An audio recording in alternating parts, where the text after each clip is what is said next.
Hello YouTube, I'm Alejandro and this is Jakoby, and we are the Real Freaks. And today we're going to be reviewing our Netflix picks of Hush. So first, let's give a little background information here about Hush. It came out, 2016? Came out 2016. It was first featured in South by Southwest in March. It released on April 8th to Netflix, and that's where we got to watch that also. That's very interesting take that it went from it was at festivals and then it went straight to Netflix. It didn't really have a theatrical release. I think it's very interesting. Very indie. So the plot that this movie is about, deaf woman, which is played by Kate Siegel. And mute. Deaf and mutes. So it puts a real good twist on the horror genre. There's no jump scares, nothing like that. So she's stuck in her house. She's put in a house in the middle of the woods. She lives in the middle of the woods. She's a writer, right? She's a writer. She's a writer, which is good. She's had one successful book, was it? She had one book that was a real hit. She's writing her second novel, I believe, is what the film centers around. She's having a little bit of writer's block, having some trouble coming up with it, and starts off with her neighbor Sarah. It starts off with her and Sarah having a very close relationship. When the man does come in, and he's just pretty much a threat outside the house, saying that if she ever wants to come out, then she'll get killed, but he'll come in when he's ready to. That's pretty much the main plot of the story without giving anything away. We don't want to do that. So on the cast right now, we have John Gallager Jr. as the killer in the mask, and we have Kate Siegel. Siegel. I'm pretty sure Siegel. It's Siegel. And that's Maddie. Maddie. Honestly, I don't know much else she's in other than she had a small role in Oculus, I believe. Also directed by Mike Flanagan, who directed this film. Production was by Jason Blum, which is of course Blumhouse Productions. You remember those as Paranormal Activity, Oculus, all those are little fun movies. They're hit or miss sometimes, but this one, thankfully, was a hit. I agree that they really nailed it on the head here with what they were trying to accomplish as a scary movie. But different, it kind of takes the genre, turns it on its head a little bit. Kind of everything you expect doesn't really happen. And they had a very interesting take on it. There are no jump scares. Yeah, there are really no jump scares. It's all kind of edge of your seat. Every single time you think that there's a jump scare, it plays out something totally different. And it doesn't go out that way. Very interesting for a movie. It's definitely different than other movies that you see in the Blumhouse name. They did a very good job of when she couldn't hear, they made you really feel like you also couldn't hear. There were some points where you could hear something and the actress didn't react to the situation going on. I thought that was very interesting. She reacted to it uniquely to her standards that she has, to her disabilities. If she felt like a vibrate, someone breaking into your window, you might not necessarily be able to hear that. You could totally probably feel someone coming in.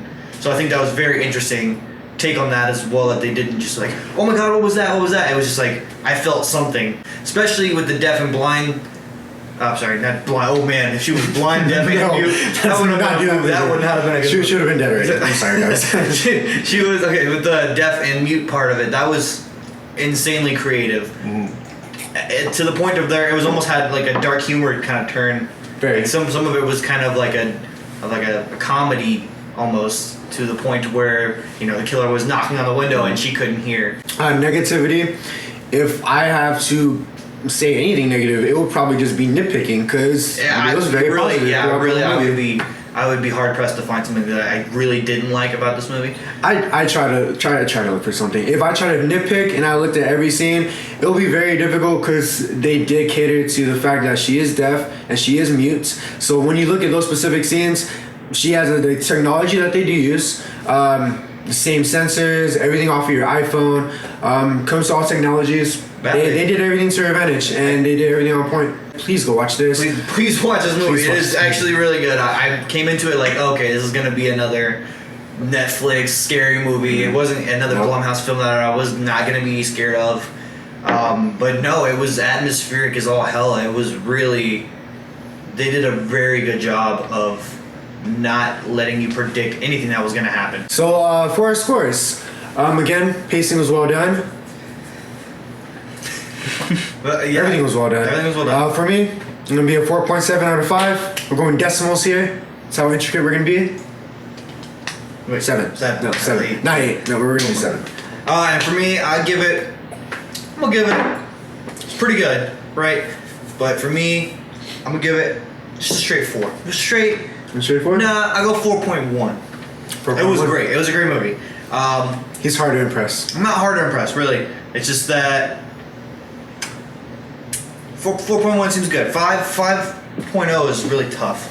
It's hard to get that. So I think like a solid 4.1, I think, is what I would give this one. So that'd be an average of.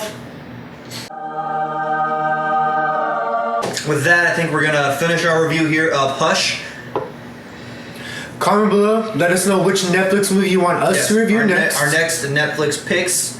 Let us know. You can tweet at us. You want to? I'm at Jake_Jackson JAXON. I'll put it right here. You can also tweet at me at _Owls, which is our band. You can tweet me there. I run that Twitter as well, so you can do that. Where can they reach you, Alejandro? My Twitter, Groovy Ali. I'm gonna put it right here. Or you can go to my Instagram and like my pictures up here.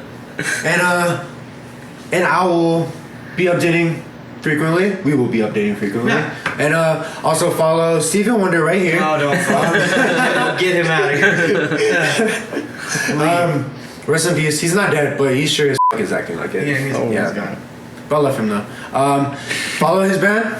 Follow Morning Owls. Morning Owls right here, as you can see. Their next gig is The 30th. The 30th. the 30th. No, the 27th. 27th. Wednesday. Indie band in San Antonio. Please follow them. They're amazing. Up and coming band. Thanks. Link to all their Instagram, Twitters, everything down below in the bio. Please go look at them. Please go watch their shows. Follow them, Alright, please. so with that, that'll end right here our first episode of Real Freaks. I think we did a good job. So thanks everybody for watching. We are 86. We'll see you guys in the next one. Bye guys.